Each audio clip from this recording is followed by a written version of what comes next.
I want to tell you about the day I walked out of a job I had given 5 years of my life to. Not the day I was fired. Not the day I cried in my car in the parking lot. Not the day I lay awake at 3 in the morning wondering what I had done wrong. I want to tell you about the day after all of that. The day I went back. The day I walked back through those doors and took everything. But before I get to that part, the part that still makes me smile when I think about it, you need to understand what I gave that company. Because you can't fully appreciate what happened when I left until you understand what was there when I arrived and what was still standing only because of me. If you're watching this, hit the subscribe button and let me know where you're watching from. Because what happened next will blow your mind. My name is Maya. I am 31 years old. I live in Columbus, Ohio, and for 5 years, from the age of 24 to 29, I gave more of myself to a single job than I have ever given to anything in my life. More than I gave to my relationships, more than I gave to my own health, more than I gave to the hobbies and friendships and personal goals I kept putting on hold because there was always something at work that needed me more. I am a media designer by training. That is how I was hired. But if you asked anyone at that company what I actually did, the honest answer would have been everything. I ran events. I managed AV setups for conferences that brought in hundreds of attendees. I designed marketing materials, produced video content, built presentations, operated sound equipment, coordinated with vendors. I did the work of 3 people, sometimes 4, and I did it without complaint because I genuinely loved the craft. I loved being good at something. I loved being needed, and they needed me. Every single day, they needed me. The thing nobody tells you when you are 24 and ambitious and eager to prove yourself is this. When a company figures out that you will give more than what is required, they will never stop requiring it. They will take everything you offer and then quietly raise the bar. Not with a conversation, not with a meeting. Just by expecting more tomorrow than you gave today, until giving more becomes the baseline and you cannot remember what it felt like to do less. That is what happened to me. I arrived as a media designer. I left, or rather, I was pushed out as the person the entire events and production operation depended on. The difference? I was still being paid as a media designer. This is a story about what happens when a company decides you are replaceable, and what happens when they find out they were wrong. I took the job in October, just a few months out of a design program I had worked myself halfway to exhaustion to complete. The company was a mid sized events and media firm. They handled corporate conferences, product launches, and internal communications for large organizations. The kind of work that looks impressive on a website and is genuinely chaotic behind the scenes. I was hired to design graphics, layouts, digital assets. Clean, manageable, defined. That was what the job description said. That was what I signed up for. My first week, I noticed something. The events team was perpetually understaffed and perpetually behind. There was one AV technician who seemed to be in 4 places at once and still never quite where he needed to be. There were vendors who showed up late and equipment that nobody had confirmed was compatible with the space. There was a low hum of barely managed chaos underneath every client facing moment of calm. And I had skills that could help. I had grown up around AV equipment. My father ran sound for a small church, and I had spent my teenage years learning what he knew. I had camera experience from college. I understood how event spaces work. And I made the mistake, the well intentioned, ultimately costly mistake of mentioning this in an offhand conversation with my manager during my second week. His name was Richard. He was in his late 40s, confident in the particular way that people who have never had their confidence seriously challenged tend to be. He smiled a lot. He remembered names. He was good in a room. And the moment I told him I had AV experience, something shifted behind his eyes, just slightly. The way someone's expression changes when they realize a resource they didn't know they had has just walked into the room. That's actually really useful to know. We've been struggling to find people who can handle both the design side and the technical side. You might be exactly what this team needs. I remember feeling pleased, valued, seen in the way you want to be seen when you are young and new and trying to prove yourself. I did not yet understand that being exactly what the team needed was not the same thing as being rewarded for it. It didn't happen all at once. That is the thing about this kind of situation that makes it so hard to recognize while you are in it. If someone had sat me down on day one and said, here is what the next 5 years are going to look like, I would have walked out. Anyone would have. But that is not how it works. It works like this. In month 3, Richard asks if I can help out with a conference setup because the AV tech called in sick. Just this once. I say yes because I want to be a team player. The event goes well. The client is happy. In month 6, helping with AV setups is quietly added to my responsibilities. Not in writing, not with a conversation about compensation. Just in the way my schedule starts being filled with things that were never in my original job description, and nobody asks whether that is okay because it has already been happening for months and nobody flagged it. By year 1, I am designing, producing, setting up, and running events from start to finish. I am arriving before anyone else and leaving after everyone has gone home. I am the person clients ask for by name when they call to confirm logistics. I am the person Richard calls on a Saturday afternoon when something has gone wrong with a venue and he needs someone who can fix it. I am also still being paid as a junior media designer. I brought this up once, at the end of my first year. Sat in Richard's office and said, carefully, professionally, that my role had expanded significantly and I felt a compensation conversation was overdue. He leaned back in his chair and said something I would hear variations of for the next 4 years.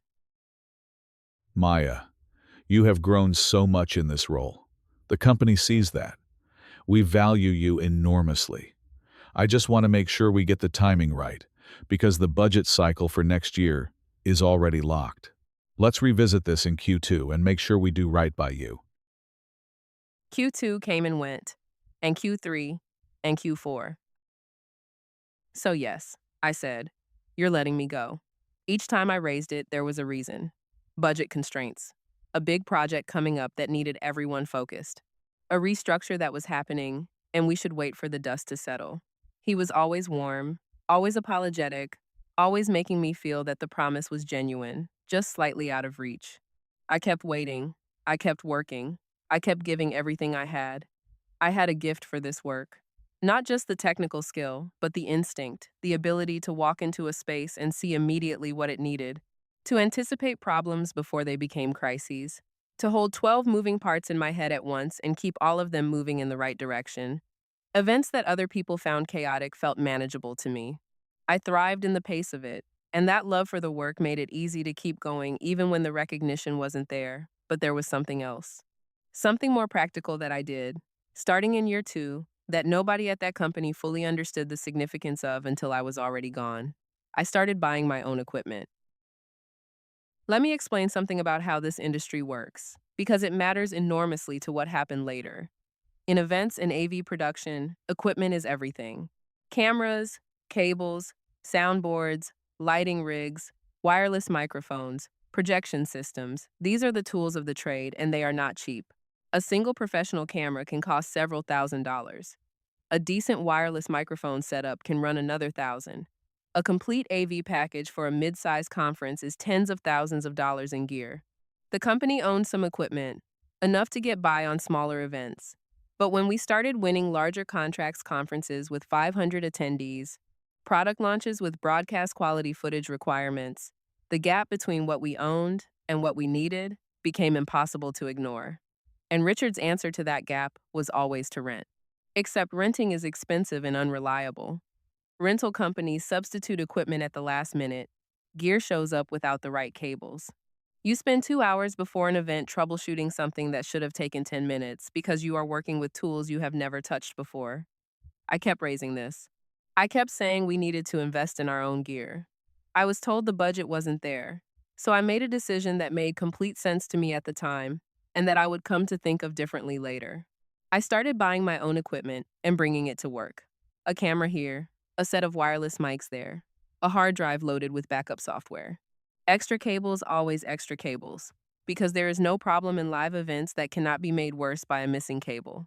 Over 2 years, I assembled a personal kit worth several $1,000s, all of which lived partly at my apartment and partly at the office, tagged and labeled with my name and permanent marker, because I had learned early that in a shared workspace, the things that do not have your name on them have a way of disappearing. Every piece of equipment I owned had my name on it. Maya, in black permanent marker, on the cable, on the case, on the camera body, on the charging cable for the camera, on everything. I did this for practical reasons. I did not do it as a strategy. I did not know, sitting at my kitchen table labeling gear with a marker at 10 o'clock on a Tuesday night, that those two letters would one day be the thing that gave me the power to walk out of that building with everything that mattered. But that is exactly what happened. By year 4, I had stopped counting the hours. Not because they had become reasonable, but because counting them had stopped making me feel anything useful. I knew it was too much. I knew it had been too much for a long time. But I was in the middle of something I had built, and the idea of leaving felt like abandoning it. Like walking away from something I had invested so much of myself in that leaving would mean admitting the investment had been a mistake. That is a trap, by the way. I understand it now in a way I didn't then. The feeling that you cannot leave because you have given too much to leave that feeling is not loyalty. It is not commitment. It is what happens when you have tied your sense of self worth to a place that does not deserve it. And the longer you stay, the tighter that tie gets. Until you start to believe that the job's survival depends on you because your survival depends on the job. Those are not the same thing. But from the inside, they feel identical. I had built real things. The events operation ran the way it did because of systems and processes I had created. The vendor relationships were relationships I had cultivated. The equipment protocols, the run of show templates, the client communication frameworks mine. All of it mine. Not legally, not on paper, but in the real, practical, day to day sense of the word, I was the architecture of that department. Richard knew this. He had always known it. It was, I believe, a significant part of why the compensation conversation never seemed to go anywhere. Because what would properly compensating me have looked like? It would have meant acknowledging what the role actually was. And acknowledging what the role actually was would have meant acknowledging how badly they had underpaid and overworked me for years. That acknowledgement had a price tag on it, and it was cheaper, apparently, to keep me where I was. I told myself that was going to change. I had been telling myself that for 4 years.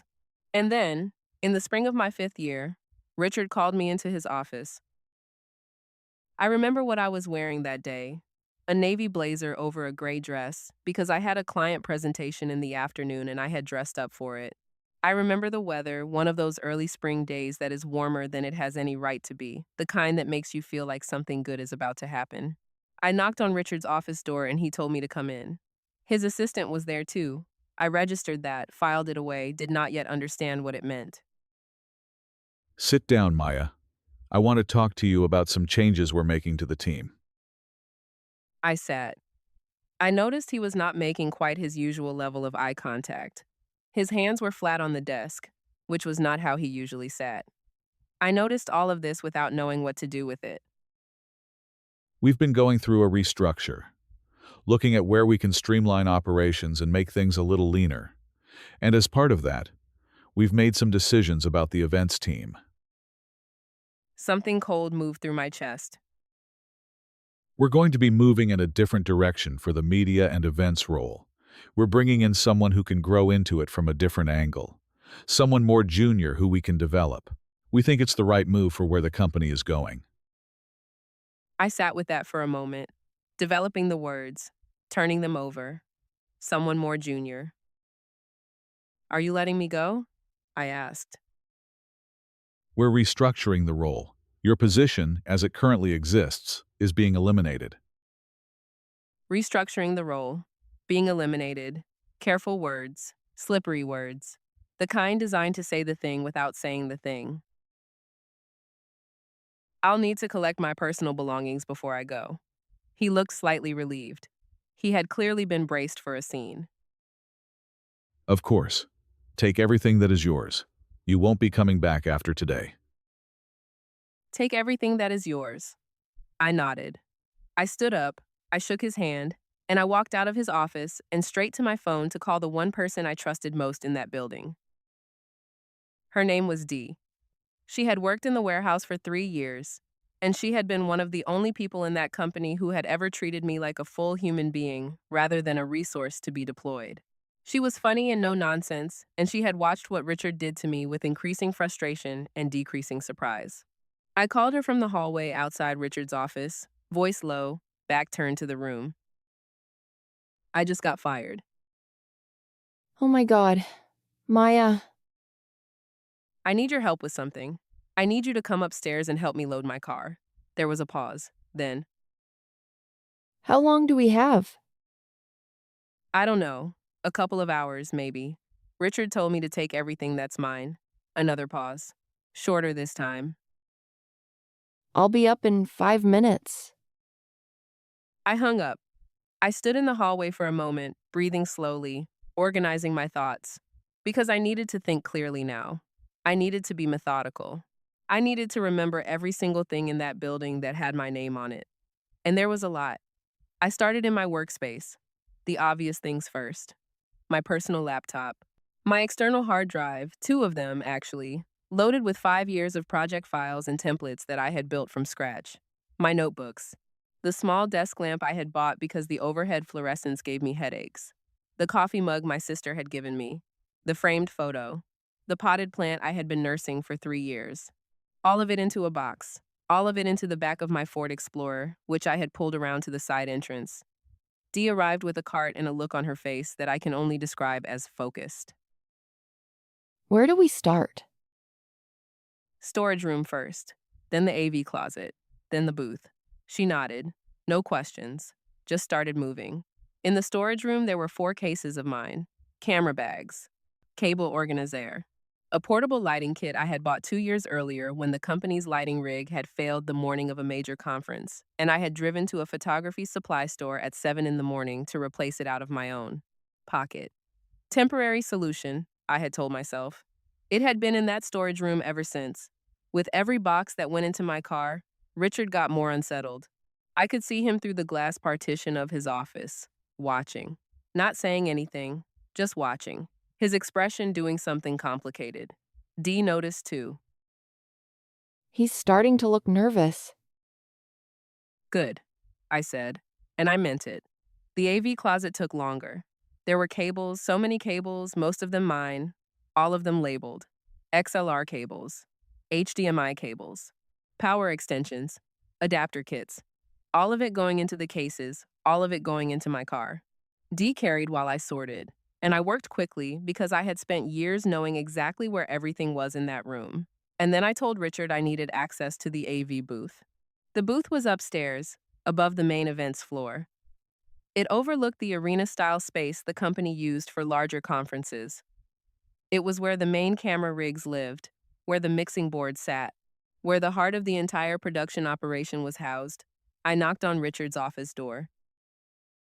I need to access the AV booth in the catwalk. I have equipment stored up there. The expression that moved across his face in that moment is one I have thought about many times since. It was the expression of a man who had just understood, completely and suddenly, the full weight of what he had said 45 minutes earlier. Take everything that is yours. How much equipment do we actually have up there that's yours? I looked at him steadily. All of it with my name on it, I said, which is most of it. The catwalk above the arena floor was not a comfortable place. It was narrow and metal, and it required a head for heights, which I had developed over years of running cables and positioning cameras up there before every major event. I had spent more time on that catwalk than most people in the company even knew existed. I went up there with Dee and I took what was mine. Camera 1, a professional cinema camera I had bought the year before when the company's equipment hadn't been good enough for a broadcast live stream a client had requested. My name on the body, mine. Camera 2, a secondary unit I had purchased 6 months later, mine. The wireless receiver array, mine. The long lens I had bought secondhand from a photographer friend, because I needed a specific focal length for a conference stage and the company had declined to rent one, mine. Cable after cable. Adapter after adapter. I moved through that booth calmly and methodically while below me the events floor sat quiet, and somewhere behind me I was aware of Richard hovering at the entrance to the catwalk stairs, not coming up. Not saying anything, just present in the way that people are present when they are watching something go wrong and cannot figure out how to stop it. At one point he called up to me. Maya, I just want to confirm you're only taking things that are actually yours, right? I paused, looked down at him. Thought about 5 years. Thought about every weekend and every budget conversation that went nowhere, and every Q2 that turned into Q3, that turned into Q4. Everything going in my car has my name on it, Richard, I said, which was true. Every single piece of it. I felt something in that moment that I had not felt in a long time, maybe years. It was not anger. It was not sadness. It was cleaner than either of those things. It was the feeling of taking up exactly as much space as I was entitled to take up. No more apology. No more waiting. No more performing gratitude for things that should have been given freely years ago. Dee, who had been working quietly beside me, looked at me with an expression I will never forget. You good? I'm really good, I said, and I was. It took almost 2 hours in total. My Ford Explorer is not a large vehicle, but I am very good at packing things efficiently, a skill, incidentally, that I had developed entirely through years of loading event equipment into various vehicles at various hours of the morning. I packed that car with the same methodical precision I had brought to every conference setup I had ever run. Look, Maya, I think there might have been some miscommunication today. I want to make sure we're doing this right. Some of the equipment you've taken we may need to discuss. I stopped. I turned and looked at him with the kind of calm that only comes from having nothing left to lose. You told me to take everything that was mine, I said. I did exactly that. Everything in my car has my name on it. I bought it. I own it. You told me to take it. He did not have an answer for that. I'll expect my final check within the statutory time frame, I said. I know what my rights are. And I walked out. Dee came with me to the car. We stood next to my loaded Explorer in the parking lot, and for a moment, neither of us said anything. Then she started laughing, quietly at first, and then not quietly at all. And I started laughing too, standing in the spring sunshine next to a car full of cameras and cables and 5 years of equipment, and it was the best laugh I had had in longer than I could remember. I still can't believe you did that. He told me to, I said. He absolutely told you to. I want to tell you what I know about what happened at that company after I left, because it is relevant, and because I think it matters to the full picture of this story. The person they had hired to replace me, the fresh out of college hire who was going to take on everything I had been doing at a fraction of the cost, was not equipped for what the role actually was. How could she have been? She had been hired for the version of the job that looked like it existed on paper, not the version that actually existed. Not the version that had been running on 5 years of my accumulated knowledge, my personal equipment, my vendor relationships, and my ability to hold the whole thing together with grace under pressure. I heard from Dee over the weeks that followed. First conference without your gear was a disaster. They had to rent everything last minute, and half of it was wrong spec. Client was furious. And then, a month later, They lost the Henderson account. The project manager specifically cited production quality dropping off. and then 2 months after that, Dee sent me a message that I read twice before putting my phone down. I think they might be shutting down the events division entirely. Word is they can't sustain the client base without the production capability. Richard's in meetings with the board every day this week. I sat with that for a long time. I want to be careful about how I describe what I felt, because I am not someone who enjoys other people's failure. I did not want anyone to lose their job. I did not want the company to collapse. What I felt was not triumph. It was something more complicated than that. It was the quiet, terrible recognition of what it means when a company treats someone as replaceable and then discovers they were not. It was grief, a little. For the years I gave, for the version of that job that I had loved at the beginning, before the exploitation had built up so slowly and steadily that I hadn't noticed the weight of it until I was standing in a parking lot laughing next to a car full of my own equipment. And it was something else, too. Something I think every woman who has ever been undervalued and overworked and told to wait a little longer for recognition that never came will understand. It was the feeling of finally being seen, even if the only person doing the seeing was me. I have thought a lot, in the time since, about what I would tell myself at 24 years old, standing in that break room in the first week, about to mention to my new manager that I had AV experience, about to hand over a capability that would be used without being properly compensated for the next 5 years. What would I say to her? I would say, your skills have value, actual, measurable, financial value. And the moment you offer those skills without a conversation about compensation, the moment you help out just this once, informally, as a favor, you have set a precedent. You have told the room what your floor is, and rooms have a way of treating the floor as the ceiling. I would say the people who will most enthusiastically tell you how valuable you are to the organization are often the same people working hardest to make sure you do not realize how valuable you actually are. Appreciation and compensation are not the same thing. If someone can give you one without giving you the other, they will. I would say, label your equipment, label everything, and not just the physical things. Label your time, label your expertise, label your availability outside working hours. Not with a marker, with a conversation, with a number, with a boundary that you hold to even when it is uncomfortable to hold it. And I would say this, most of all, the version of loyalty that asks you to give more than you receive is not loyalty. It is exploitation, dressed up in the language of belonging. You do not owe a company your identity. You do not owe it your health, your weekends, your personal investments, your silent acceptance of being underpaid and overworked for years on the promise of a conversation that keeps getting moved to next quarter. You owe it your contracted hours and your professional best. That is it. Everything beyond that is a choice, and choices should be made with open eyes. I made mine with closed ones for too long, but I made the last one, the one that mattered most, with my eyes wide open, and it felt exactly like what it was: justice. I need to tell you what came next. Because this story does not end in a parking lot, even though that parking lot moment is the one I keep coming back to. I've been thinking. I hate this place.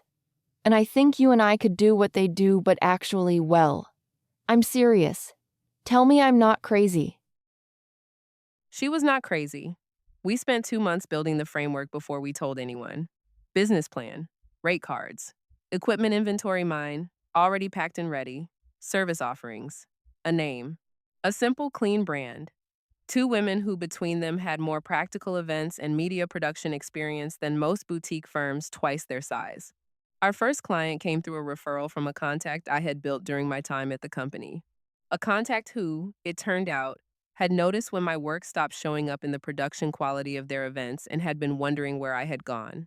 That first contract paid more in 3 months than I had made in a year at my previous job. I am not telling you this to make the story neater than it is. Building something from the ground up is hard and uncertain, and there were months in that first year that were genuinely scary. I am telling you this because I want you to understand what was on the other side of that parking lot moment.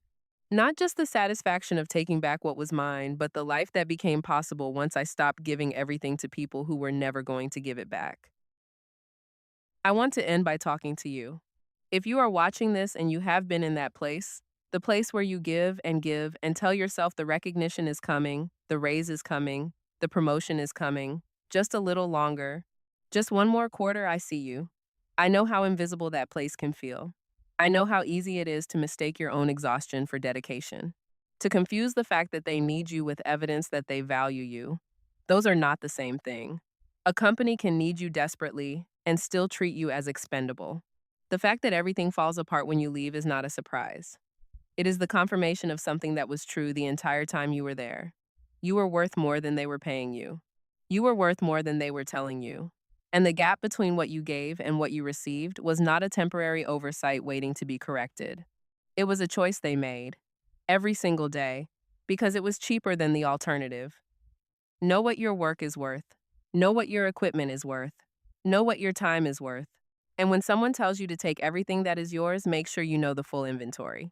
Because when I walked out of that building with my cameras and my cables and my 5 years of expertise loaded into the back of my Ford Explorer, I was not just taking equipment. I was taking back something they had been borrowing without asking for a very long time: my worth. And nobody, no company, no manager, no restructure, no budget cycle, no carefully worded HR letter, nobody gets to tell you to leave that behind. If this story meant something to you, if you have ever been the one holding everything together while the people above you took the credit and delayed the compensation, tell me in the comments. Tell me your story. Tell me what you took back. Tell me what you wish you had known. And if you are in that place right now, still waiting, still giving, still telling yourself it is going to get better, I want you to hear something. You already know what you need to do. You have known for a while. The only question is when you are going to give yourself permission to do it. Hit the like button if this story landed for you. Subscribe to Office Confession for new stories of women at work, at home, and everywhere in between who were pushed too far and decided they were done. I will see you next time. Stay safe, know your worth, label your equipment, and always, always know what is yours.